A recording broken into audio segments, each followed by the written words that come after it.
खास मकसद है कि जिसको हम सेलेक्ट करना चाहते हैं, थोड़ा उनसे इंटरोगेट होना चाहते हैं, उन्हें देखना चाहते हैं कि आखिर दिखते कैसे हैं। तो ऐसा अधिकारी वर्ग के लिए ही क्यों, कर्मचारी वर्ग के लिए क्यों नहीं?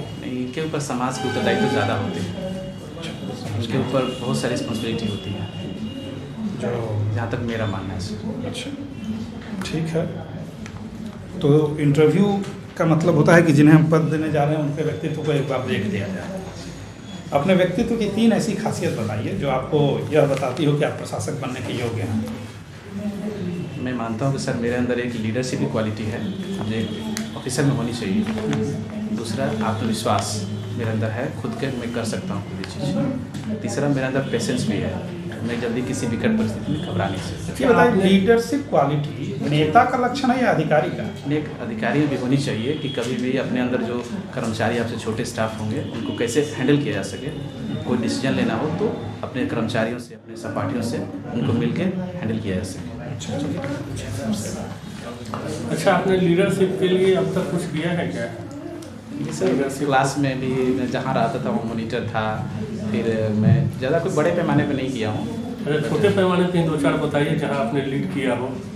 मैं देखिए, मैं तो बताया कि मैं जब क्लास में पढ़ता था, हाई स्कूल तक मैं लीडर रहा, मॉनिटर रहा क्लासों का।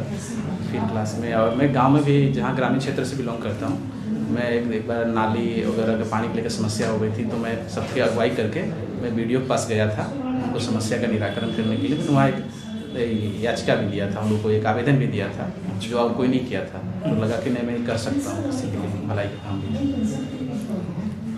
अच्छा, ये बताइए कि ज्योग्राफी में सेंट्रीपेटल और सेंट्रीफ्यूगल कुछ रिवर्स का स्पेस है, प्लेस है उसका? सब थोड़ा कृपया हिंदी बोल देते, तो इंग्लिश मेरा नहीं है। नदियों के प्रवाह का अभिकेंद्रीय और अपसारी स्वरूप है, मतलब नदियों के प्रवाह का स्वरूप। Sorry sir. सर, बिहार की कुछ प्रमुख नदियों के नाम बताइए। सर बिहार के, उत्तर बिहार की नदियाँ हैं, कुछ दक्षिण बिहार की नदियाँ हैं। जो उत्तरी बिहार के हिमालय से निकलती है, जैसे घाघरा, गंडक, बागमती, कोसी। दक्षिण बिहार से सोन, फिर कर्मनाशा, ये सब नदियाँ जो है ये सब गंगा के साइड में हैं। बिहार का क्षेत्रफल कितना है? सर एग्जैक्ट याद नहीं कर पा रहे हैं, परफेक्ट, सॉरी सर। नॉर्थ से साउथ की लंबाई बिहार की?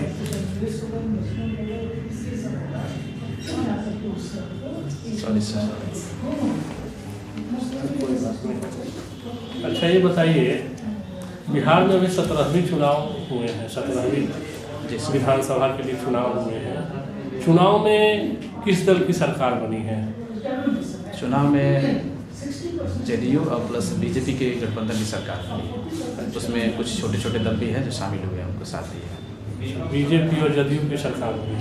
जो मुख्य बड़ी पार्टियां हैं और छोटी 1-2 सीट लेके भी सरकार बनी है, उसमें शामिल हुए हैं। अच्छा, वो कौन कौन से दल हैं जो अन्य दल हैं? जैसे एक हम हैं, जीतन राम मांझी का एक दल है, फिर एक थोड़ा याद नहीं कर पा रहा हूँ, सॉरी सर।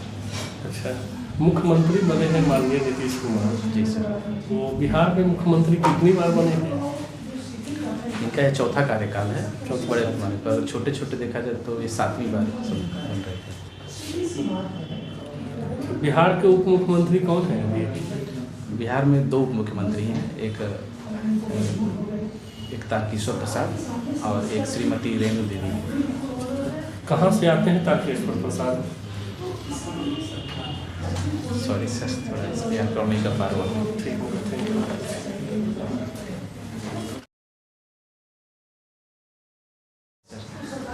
ये बताइए हमें कि हाल ही में अमेरिका में चुनाव हुआ है और जो बाइडेन वहाँ पर राष्ट्रपति चुने गए हैं। जी सर। तो अब हमें ये बताइए कि भारत और अमेरिका के संबंध, इनके आने के बाद कैसा रहेगा? देखिए सर, मेरा ये मानना है कि ट्रंप के समय भी हमारा संबंध उनसे अच्छा रहा था, कुछ एक मामले छोड़ के, जैसे जीएसपी समय बाहर किया गया था थोड़ा सा, और उनके यहाँ भी उस समय भी हमारा संबंध अच्छा था। पर ट्रंप के सरकार, बाइडेन के सरकार बनने से कुछ मामलों में भारत पर असर पड़ सकता है। जैसे सीए के विरुद्ध उन्होंने कुछ बोला था, धारा 370 के बारे में कुछ बोला था, जम्मू कश्मीर के बारे में थोड़ा उल्टा बयान आया था। पर हमें नहीं लगता है कि कुछ ज़्यादा फर्क पड़ने वाला है भारत पे, और हमारा संबंध अच्छा ही रहेगा। आपको क्यों लगता है कि फर्क नहीं पड़ेगा, उसका बिहाइंड रीजन बताइए। क्योंकि हमको लगता है कि बाइडेन की सरकार थोड़ी उदारवादी है, क्योंकि जितना भी ट्रंप आए थे विश्व में जैसे जैसे उनके साथ जो विवाद हो रही थी, अब थोड़ा कम विवाद होंगे उनके आने से, मुझे ऐसा लगता है। जैसे फिलहाल कुछ फैसले उन्होंने लिए हैं एक पहले कार्यकाल के दिन ही, जैसे ईरान पे जो प्रतिबंध या चीन से थोड़ा जो स्ट्रिक्ट पॉलिसी थी उनकी, थोड़ा उसमें वो कमी आएगी अब, क्योंकि उदारवादी थोड़ा सा मांग रखते हैं, शांति के लिए कुछ बात ज़्यादा ही ध्यान देते हैं। 7 निश्चय 2 आया है बिहार सरकार के यस सर। तो इसके बारे में बताइए।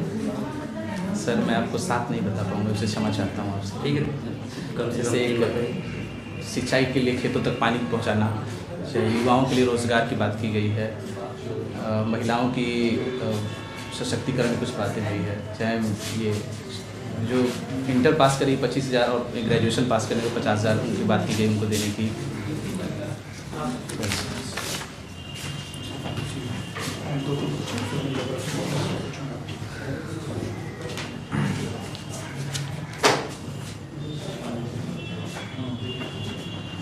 आप BAS में क्यों जाना चाहते हैं? सर BAS आने के पीछे 2-3 मुख्य वजह बता सकते हैं। एक तो मैं ग्रामीण क्षेत्र से रहा हूँ, गांव में रहा हूँ, बाहर पढ़ाई के लिए सिर्फ रहा हूँ।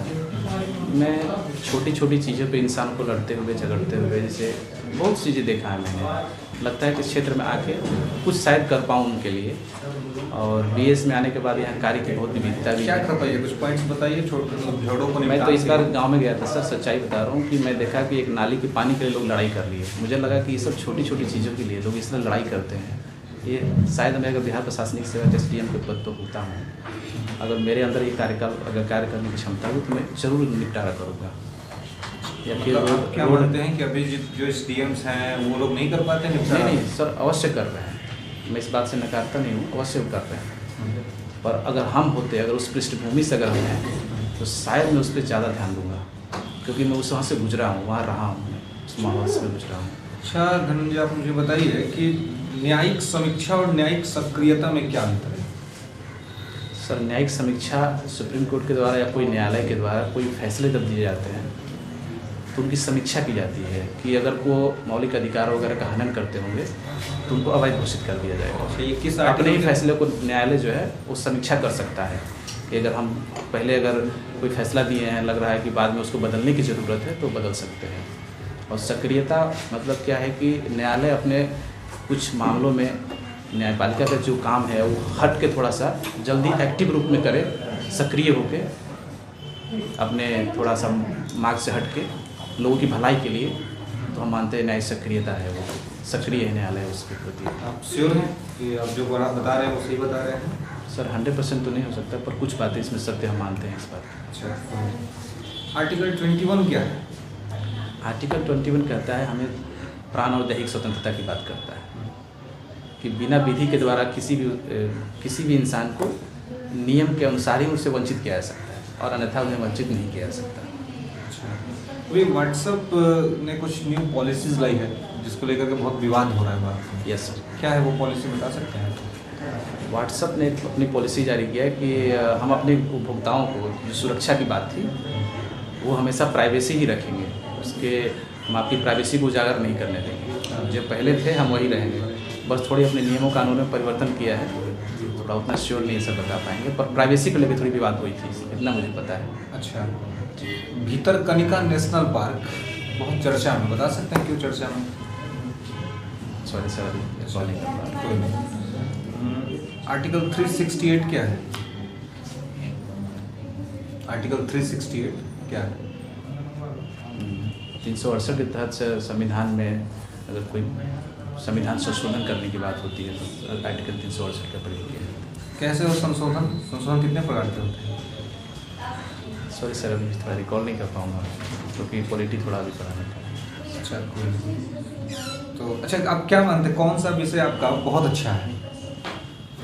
किसी भी चीज़ पे मेरी पारंगत नहीं है, पर कोशिश करूँगा आपको ज्योग्राफी एंड हिस्ट्री जो मेरा रहा है, हिस्ट्री जी मेरा ज्योग्राफी ऑनर्स हिस्ट्री ऑनर्स रहा है और ऑप्शनल मेरा ज्योग्राफी रहा है, उस पर आपको कोशिश करूँगा इस बात। अच्छा, मध्यकाल का जो अंतिम चरण चल रहा था और मुगल वंश का पतन हो रहा था, यस सर, ठीक है। तो हम देखते हैं कि औरंगजेब नाम का एक शासक है जिसको माना जाता है कि उसकी दक्षिण की जो नीति थी यस सर। वही उसके पतन में सहायक रही। Yes sir. लेकिन जो प्रारंभ में जब वो शासक बनता है तो उसका अपने भाई दारा शिकोह के साथ विवाद होता है यस सर। और उसमें हम देखते हैं कि वो एक थोड़ा एक्सट्रीमिस्ट बिहेव करता है। आप बता सकते हैं कि उसके एक्सट्रीमिस्ट बिहेव के क्या कारण थे? औरंगजेब क्यों इतना एक्सट्रीम लेवल पे जाकर के चीज़ें कर रहा था? देखिए सर, मेरा जहाँ तक मानना है कि औरंगजेब थोड़ा एक्सट्रीमिस्ट था, बात से मानते हैं, क्योंकि वो जिस तरह से राजनीतिक उथल पुथल से वो राजगद्दी प्राप्त किया था, तो उनके मन में अपने भाइयों के प्रति या फिर किसी भी धर्म के प्रति थोड़ा एक्सट्रीमिस्ट हो गया था। वो इसी परिस्थितियाँ आ गई थी उनके सामने, राजनीतिक उथल पुथल बहुत ज़्यादा रहा, अपने भाइयों से उलझे रहे थोड़ा लड़ाई मतलब में। आप ये कहना चाह रहे हैं कि औरंगजेब प्राकृतिक रूप से वैसा एक्सट्रीमिस्ट नहीं था, लेकिन तात्कालिक परिस्थितियाँ वैसे थी कि वो हो गया, ऐसा कहना चाह रहे हैं? में भी हो सकता है सर, मैं मानता हूँ इस बात को, क्योंकि कोई भी इंसान परिस्थिति के अनुसार थोड़ी सी हो सकता है, बदल जाता है, उनकी नेचर भी बदल जाती है। अगर ह्यूमन नेचर की बात करें तो भी बदल जाता है। अच्छा, ज्योग्राफी में बिग बैंग थ्योरी क्या है? सॉरी सर, थोड़ा big bang theory? Big bang theory कहता है सर कि कार्बोनिफेरस युग में या फिर जो प्राय 2 अरब पहले जो पृथ्वी एक संपूर्ण एक साथ था और उसमें कुछ आंतरिक शक्तियों का विभाजन के स्वरूप अलग अलग दिशाओं में जो है उनका बंटवारा हो गया, छोटे छोटे महाद्वीपों में टूट गए, तो बिग बैंग थ्योरी कहलाता है। किसने दिया था ये theory? Big bang theory Harry हेस ने दिया था सन 1960 के दशक में। श्योर है हम? यस। हैरिस ने दिया था या एबी जॉर्ज लेवेंटर ने दिया था? नहीं सर, लेवेंटर नहीं, हैरी हेस ने दिया था तब बिग बैंग। श्योर है? नहीं, सॉरी सर, वो प्लेट टेक्टोनिक थ्योरी दिए थे, सॉरी सर, मैं आपसे रिकॉल नहीं पाया। हेलियोसेंट्रिक और जियोसेंट्रिक कंसेप्ट के बारे में कुछ बता सकते हैं आप? हेलियोसेंट्रिक सर, हाँ, हेलियोसेंट्रिक इसको होता है हिंदी में सूर्य केंद्रित और एक भू केंद्रित। सॉरी सर, कोई बात नहीं। बिहार में नदी जोड़ो परियोजना यदि लागू की जाए तो किन किन नदियों को जोड़े जाने की संभावना लगती है आपको? सर, बिहार में नदी जोड़ो परियोजना कोसी और मेची को लिंक किया जा रहा है। तो जब नदी को महानंदा- जोड़ते हैं तो क्या बेसिक चीज़ का अध्ययन करते हैं? नदी जोड़ो परियोजना से मुख्यतः 2 कार्य हो गई। एक नहीं, जोड़ो परियोजना के लिए जी सर। कौन सा प्री रेक्विजिट है, पूर्व शर्त है? पूर्व शर्त, हाँ, मतलब किन 2 नदियों को जोड़ा जाएगा, इसके लिए क्या काम किया जाता है? मतलब जैसे कोई 2 नदी है तो उसको आप ऐसे ही जोड़ दें या फिर उसके पीछे कुछ स्टडी भी होती है? नहीं सर, स्टडी जरूर होती है। किस टाइप की स्टडी होती है? देखा जाता है कि कौन सी नदी में ज़्यादा जल की मात्रा है और किस नदी में जल की मात्रा कुछ कम होती है, तो जो ज़्यादा नदी के उन दोनों को जोड़ देने से वो बाढ़ का नियंत्रण होगा, जैसे सिंचाई की सुविधा हो सकती और कुछ? है। एक शब्द है पर्यावरणीय प्रभाव मूल्यांकन, yes sir. Environment impact assessment, क्या है ये? पर्यावरण पे जो प्रभाव पड़ते हैं, जो जैसे जो भी क्रिया काम करने से जो हमारे ह्यूमन नेचर या फिर कोई भी क्रियाकलाप करने के बाद जो हमारे पर्यावरण पे इम्पैक्ट पड़ता है, उसका मूल्यांकन किया जाता है कि वो क्या प्रभाव पड़ा हमारे पर्यावरण पे, उसी को पर्यावरण मूल्यांकन। इसका नदी जोड़ो परियोजना से कोई संबंध है? यस सर, पर्यावरण में उसका ठीक है, ये बताइए कि भारत के जो शहर हैं वो बहुत गर्म क्यों होते जा रहे हैं? आप बड़े बड़े शहरों में जाइएगा तो खूब ढेर सारा आपको एयर कंडीशनर्स दिखा मिलेगा, ठीक है, और भारत के शहर इतने गर्म क्यों होते जा रहे हैं? सर, हमारे यहाँ तो देखिए, एक हम उष्णकटिबंधीय क्षेत्र में हैं। पहला बात, हमारे यहाँ जब मकर रेखा पर सूर्य की स्थिति जब आती है तो हमारे यहाँ गर्मी की जब सीजन होती है और हमारे यहाँ पॉपुलेशन कर रेखा श्योर है? हाँ नहीं, सॉरी कर्क रेखा, क्षमा चाहते हैं सर। और हमारे यहाँ जितनी पॉपुलेशन बढ़ रही है, इतना जनसंख्या है, हमारे यहाँ मोटर गाड़ियाँ हैं, यहाँ पेड़ों की संख्या कम होते जा रही हैं, क्योंकि हमारे यहाँ जो बैलेंस की चाहिए 33% वनों की, वो भी हमारे यहाँ बहुत कम है। तो इससे हमें लगता है, और एसी जो चला रहे हैं हम लोग अपने दैनिक सुख के लिए, तो वो पर्यावरण पे हानि पहुंचाता है। गर्मी है इसीलिए एसी चल रहा है या एसी चल रहा है इसीलिए गर्मी? एसी चलने से भी गर्मी होती है, क्योंकि जहाँ पे है उस रूम का टेम्परेचर तो भले कम कर दे और पर्यावरण में टेम्परेचर को बढ़ा देता है, तो उससे ऐसी ऐसी गैसें निकलती है जो पर्यावरण के लिए बहुत हानिकारक होती है। इतिहास में हमें बताइए थोड़ा आपकी सोवियत रूस का विखंडन यस सर। होने का क्या मेन 3 कारण था? सोवियत रूस का विखंडन के पीछे था कारण कि जब शीत युद्ध खत्म हुआ तो जो यूएसएसआर के जितने भी सदस्य थे वो अपने आप को स्वतंत्र चाहते थे कि नहीं, मुझे अपने आप की संप्रभुता चाहते थे, तो उन्होंने अपने आप को यूएसएसआर से अलग कर दिया। और सोवियत रूस के विखंडन में अमेरिका की क्या भूमिका थी? अमेरिका की भूमिका ये थी कि सर वो हमेशा रशिया के खिलाफ रहा है, वो कभी भी उसको आगे बढ़ने देने नहीं क्यों चाहा। रहा? क्योंकि वो नहीं चाहता था कि वो आगे हमसे जा पाए, किसी भी इकोनॉमिकली हो, पॉलिटिकली हो, वो कभी नहीं चाहता उसकी वजह। क्यों? आज भी ये भी क्यों? क्योंकि वो विश्व में एक छत्र राज करना चाहता है, एक ध्रुवीय विश्व की कल्पना जब वो करना चाहता है कि हम ही एक पूंजीवादी व्यवस्था और साम्यवादी व्यवस्था में क्या अंतर है? पूंजीवादी व्यवस्था ये कहता है कि सर कि पूंजीवाद में लोगों को साधन पे किसी पर्टिकुलर या फिर किसी भी व्यक्ति का जितना भी प्राकृतिक संसाधन है या उस पर एक आधिपत्य होता है, और साम्यवाद में कहता है कि नहीं, साम्यवाद पे लोगों के नहीं, सरकार के सब पे आधिपत्य होती है साम्यवाद की। वाद में विश्वास के कारण किसी देश का विभाजन हुआ है, बता सकते हैं? एक देश के दो टुकड़े हैं, एक पूंजीवादी अर्थव्यवस्था को फॉलो करता है और दूसरा साम्यवादी अर्थव्यवस्था को। वो एक देश है जिसके दो टुकड़े हुए हैं, बता सकते हैं? सर अभी उत्तर कोरिया और दक्षिण Korea. Uttar Korea. Thank you sir. Uttar Korea और दक्षिण कोरिया। ठीक है, हम आपके उज्जवल भविष्य की कामना करते हैं, आप जा सकते हैं। Thank you sir.